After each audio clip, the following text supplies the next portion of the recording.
And only E! News has the exclusive interview. We had such a huge career and such a success that it is a challenge to come back and do it right. Coming up, a look back at the rise of the New Kids on the Block. Every once in a while we would look at each other and go, damn, we are famous. The inside story behind the surprise demise. Here we are fighting for our lives. I had to come down, from the New Kids thing and figure out my life. There were people coming from every angle trying to make a fortune off of us. And the agonizing fear that nearly crippled a career. I thought I was going to pass out on the stage. Plus, a message no one will ever forget. There's a fan saying thank you for breaking up.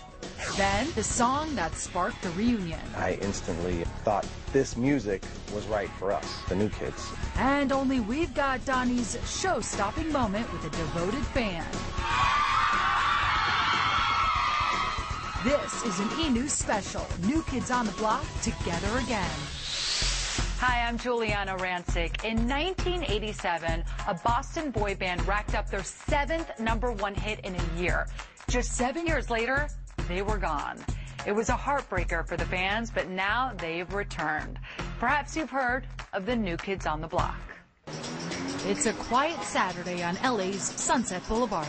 But here, inside, it's a different story. Over 100 contest winners have gathered here to see a much-anticipated reunion. New Kids on the Block! There was a point since we disbanded that I thought we'd never get back together. I was actually in New York shooting a movie. And really, the music business was the last thing on my mind. My biggest concern was just my kids. These men were kids themselves when they first hit the scene in 1985. I never thought it would be like this big. I guess Beatlemania would be the closest thing to describe that it was like, because I'd never seen anything or even envisioned or imagined anything could ever be like that. It was amazing. Everything they touched turned to gold, and everything they did sold. My name is Melissa, and I'm from Long Beach, California, and I would walk to Boston just to see you guys in concert and to get a ticket. Music impresario Maurice Starr cobbled together 5 kids and turned them into superstars. I remember Maurice Starr as an artist. I mean, back when I was spinning records, like in 79. So he was an industry veteran of at least 10 or 12 years by the time New Kids came along. He had these 5 boys. They were very young.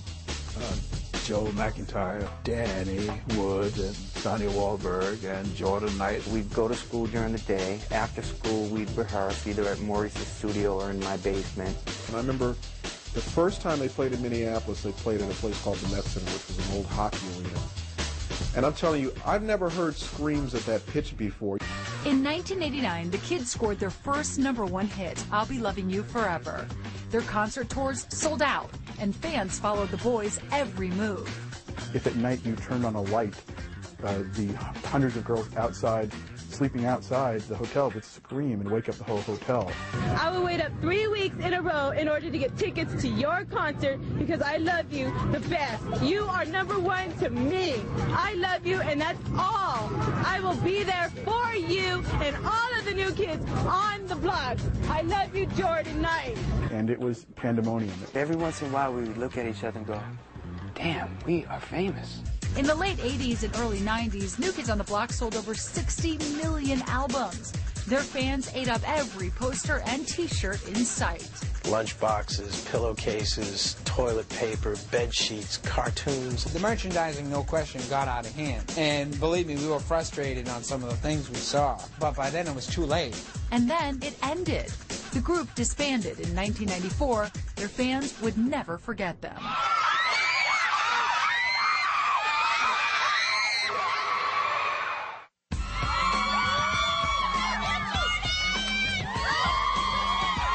Today, those fans are back, tattoos and all. I love the New Kids. I have loved them since 1987. They've come from all over the country. Tracy, California. Ottumwa, Iowa. Norwalk, Michigan. Modesto, California. Okay, got to meet the age. I brought my record. Donnie fan, 9th birthday. How does it feel putting a permanent smile on millions of women's faces? 1, 2. I got a Jordan Idol. Today's NKOTB fans come in all shapes and sizes. Our fans grew up and have kids of their own now. I've been a fan ever since I was like 4 years old because I saw my mom's DVD of the New Kids on the Block. We love when you write on our website. We love the messages. We love everything. We love getting to know you, see the beautiful adults you've turned out to be. Yeah, the fans are incredible. For any of them to show up would be unbelievable, but they've just been laying in wait. The biggest question might be, why come back after all these years? Why now? Why not now? After nearly 15 years away from each other and the music industry, something clicked. I just happened by my music attorney's office, and he gave me a demo CD of a young artist. The music was not really on my mind, but something compelled me to open that envelope and pop that CD, and when I heard it, I instantly thought this music was right for us to record, the New Kids. Once he heard the song called Click, Click, Click, Donnie went into action. It seemed like he hit it right off the bat with the song that he found. It really did speak to all of us, and it went across the board with, who we all are and what we stand for musically. So it was definitely the perfect song to record.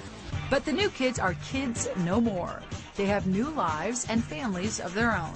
I have 4 kids, so I had to sit down and talk with them, and I come to find out they were all very excited about it and looking forward to whatever would happen. This was early on, so we just were recording, and there were no big plans of a tour and everything, but I kind of prepped them, and they were very supportive. It's different for me because I've been out of it for so long, but, and I thought, I had to think about it for a while. For Jonathan Knight, the decision to perform again couldn't have been an easy one. Unlike Danny, Joey, Jordan, and Donnie, Jonathan was no longer in show business. Totally out of the business.